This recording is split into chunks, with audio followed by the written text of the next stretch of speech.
ഇതെന്താ ഇവിടെ? ആ, എനിക്കൊരു ഡോക്ടറെ കാണണമെന്ന് പറഞ്ഞിരുന്നില്ലേ, അദ്ദേഹത്തിന്റെ വീട്. ഓ, മനോജിന് ഈ ഡോക്ടറിനെ എങ്ങനെ പരിചയം? എനിക്കല്ല, അച്ഛന്. പണ്ട് ഈ ഡോക്ടറുടെ കേസ് നടത്തിയത് അച്ഛനായിരുന്നേ. ഓ, ഓക്കേ. വാ.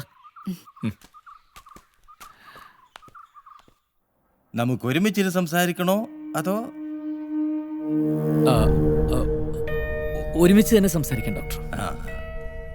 ഞാൻ മനസ്സിലാക്കിയെടുത്തോളം ഭാവന സ്വന്തമായ ഒരു ലോകത്താണ്.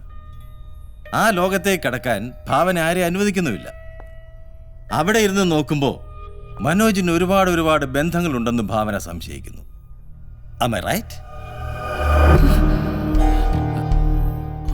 അങ്ങനെ ചില തോന്നലുകൾ ഉണ്ടാവുന്നതിന് മുമ്പ്, മനോജ് ഭാവനയെ ഒളിപ്പിച്ച് ചില കാര്യങ്ങൾ ചെയ്യുന്നു എന്ന തോന്നൽ ഉണ്ടാവുന്നതിന് മുമ്പ് ഫിസിക്കലായി എന്തെങ്കിലും അനുഭവപ്പെടാറുണ്ടോ?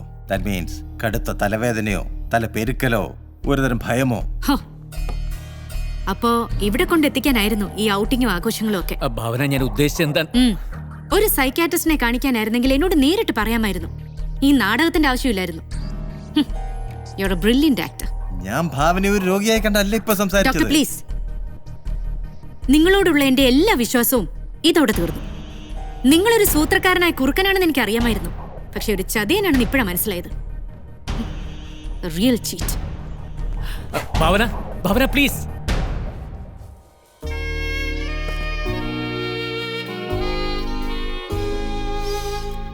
മനോജ് എന്തിനാണ് ഇതൊക്കെ ചെയ്യുന്നതെന്നാണ് നീ കരുതുന്നത്? അയാളുടെ പരസ്ത്രീ ബന്ധത്തെക്കുറിച്ച് അന്ന് നീ അയാളുടെ അച്ഛനോട് പറഞ്ഞു. അഡ്വക്കേറ്റ് ശ്രീധരൻ നായർ കാര്യവിവേകമുള്ള ആളായതുകൊണ്ട് നീ പറഞ്ഞത് അങ്ങനെ തള്ളിക്കളയില്ല എന്ന് നിന്റെ ഭർത്താവിന് അറിയാം. അപ്പോൾ വീട്ടുകാരുടെ മുന്നിൽ മാനം രക്ഷിക്കാൻ അയാളുടെ മുന്നിൽ ഒറ്റ വഴിയേ ഉള്ളൂ, നിന്നെ മാനസിക രോഗിയായി മുദ്രകുത്തുക. പുരുഷന്മാർക്ക് അവരുടെ പരസ്ത്രീ ബന്ധങ്ങൾ കൂട്ടുകാരുമായി ഒരു കപ്പ് കാപ്പിക്കൊപ്പം ഒന്ന് കുറിക്കാനുള്ള സ്നാക്സ് മാത്രമാണ്. തിരിച്ചതേ നാണയത്തിൽ ഭാര്യ മറുപടി കൊടുക്കട്ടെ, അപ്പൊ കാണാം അവര് തളർന്നു പോകുന്നത്. നീ എന്താ ഉദ്ദേശിക്കുന്നേ? അവർക്ക് വഴിവിട്ട ബന്ധങ്ങളാവാമെങ്കിൽ എന്തുകൊണ്ട് നമുക്കതായിക്കൂടാ? നീ എന്തായി പറയുന്നേ? എന്നെ കൊണ്ട് പറ്റില്ല. I cannot do it. എടി പോത്തെ, അങ്ങനെ വേണമെന്ന് ആര് പറഞ്ഞു? അങ്ങനൊരു ബന്ധം നിനക്കൊണ്ടെന്ന് മനോജിന് തോന്നണം. അതും സമൂഹത്തിന്റെ മുന്നിൽ ഒരു വൃത്തിയിട്ട ഇമേജ് ഉള്ള ഒരാളുമായിട്ടാണെങ്കിലോ? അതോടെ മനോജ് നിന്റെ മുന്നിൽ സറണ്ടർ ആവും. പിന്നീട് അയാളുടെ ലോകത്ത് നീയല്ലാതെ വേറൊരാളും ഉണ്ടാവില്ല. അതാണ് പുരുഷന്റെ സൈക്കോളജി.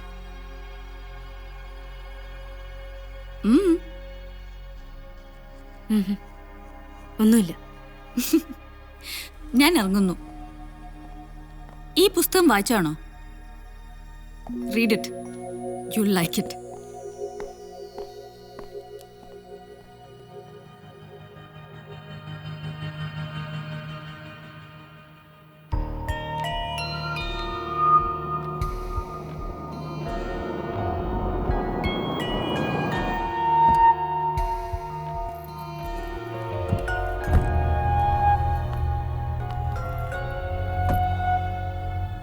നാളെ അച്ഛനെ ഡോക്ടറെ കാണിക്കാൻ കൊണ്ടുപോകണം.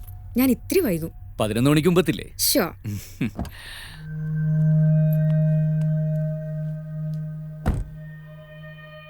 പ്രീതിയെ കൊണ്ടാക്കി തിരിച്ചു പോകുമ്പോ വല്ല ബീവറേസിലും കയറി നാളെ എനിക്ക് പണി ഉണ്ടാക്കി വെക്കരുത്.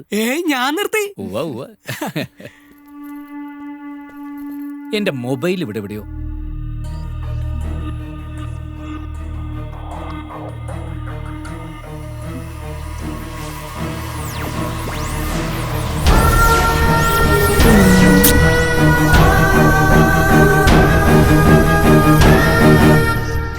അതവിടെ ഉണ്ട്.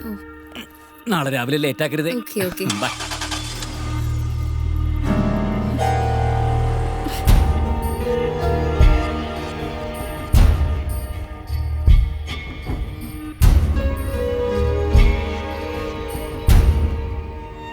Sadness came down on me again, and it never left me.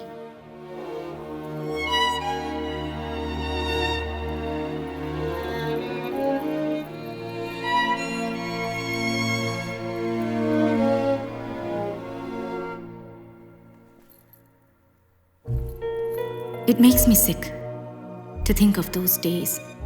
Nobody takes me out anymore. I just stay here stewing in my own shit. I'm sick of it. I'm sick of it. Sick. sick, sick, sick.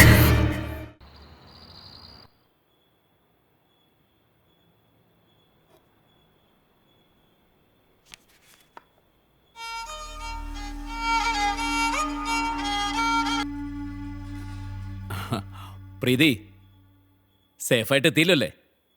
അല്ല വഴിക്കെങ്ങാനും car നിർത്തിയിട്ട് നിന്നെ ഒറ്റയ്ക്ക് ഇരുത്തിയിട്ട് അവനെങ്ങനെ ഇറങ്ങിപ്പോയോ? തൻ്റെ വിളി വന്നില്ലല്ലോ എന്നുള്ള ആദിയിലായിരുന്നു ഞാൻ. ഇപ്പോഴാണ് എനിക്കൊരു സമാധാനമായത്. നാളെ ഓടിപ്പിടച്ചിങ്ങോട്ട് വരണമെന്നില്ല. മുൻസിഫ് കോടതിയിലെ കേസ് എന്തായാലും അവധിക്ക് വെക്കണം. അത് ഞാൻ ചെയ്തോളാം. അച്ഛൻ്റെ കാര്യമല്ലേ, അത് നടക്കട്ടെ. ഞങ്ങളുടെ ലൈഫിനെ പറ്റി പറയാതിരിക്കുന്നത് നല്ലത്. അവൾ എപ്പോഴും അവളുടെ മാത്രമായൊരു സാങ്കല്പിക ലോകത്താണ്. നിന്നോടൊപ്പം ചെലവഴിക്കുന്ന നിമിഷങ്ങൾ മാത്രമാണ് എൻ്റെ ജീവിതത്തിൽ ആഹ്ലാദം. ഇങ്ങനൊരു സെയിം കേസ് മദ്രാസ് ഹൈക്കോർട്ടിൽ വിധിയായിട്ടുണ്ട്. ഞാൻ അതിൻ്റെ കോപ്പി മെയിൽ ചെയ്ത് തരാം. അത് വെച്ച് ഒന്ന് ഡീറ്റെയിൽ ആയിട്ട് പ്രിപ്പയർ ചെയ്യേ.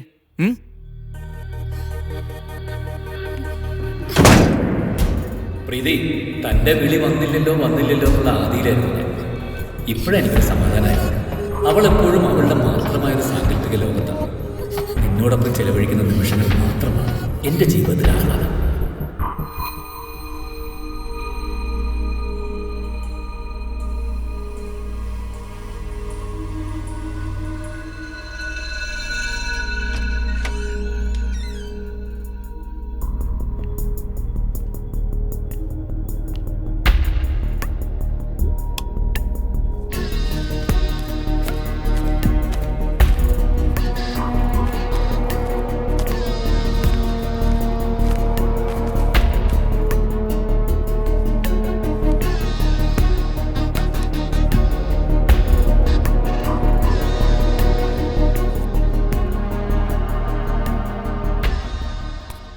രാജൻ, തനിക്കൊരു കത്തുണ്ട്.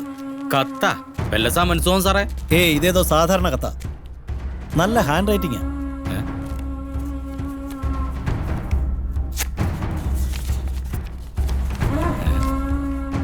എൻ്റെ രാജന്. ഞാൻ ആരാണെന്ന് രാജനറിയില്ല, പക്ഷേ എനിക്കറിയാം നിങ്ങളെ.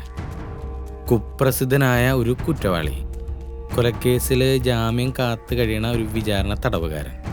പക്ഷെ ഇത് രണ്ടും എനിക്ക് നിങ്ങളോടുള്ള ഇഷ്ടത്തെ, പ്രണയത്തെ. ആരുടെ രാജ? ആരുടെ കത്താ? അമ്മയുടെ. അല്ല, അമ്മയുടെ മോനെ സാറേ. എന്താ വിശേഷം? അവന്റെ അടിയന്തരത്തിന് ക്ഷണിച്ചതാ. സ്വന്തം അടിയന്തരത്തിന്റെ അമ്മാവൻ തന്നെ നേരിട്ട് ക്ഷണിച്ചെന്നോ? അല്ല, അടിയന്തരം അമ്മാവന്റെയാ. നമുക്കൊന്ന് മൂത്രമൊഴിച്ചാലോ? അല്ല, അടിയന്തരമായിട്ട് എനിക്കൊന്ന് മൂത്രമൊഴിക്കണം. പോരാ സാറേ.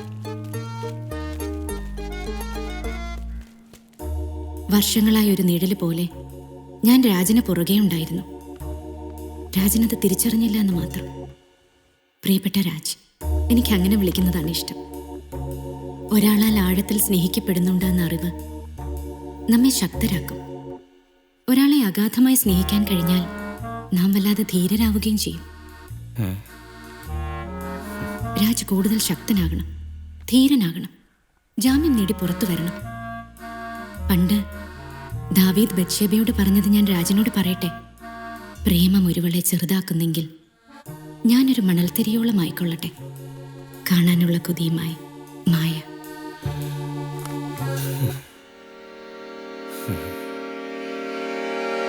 എന്തിത്?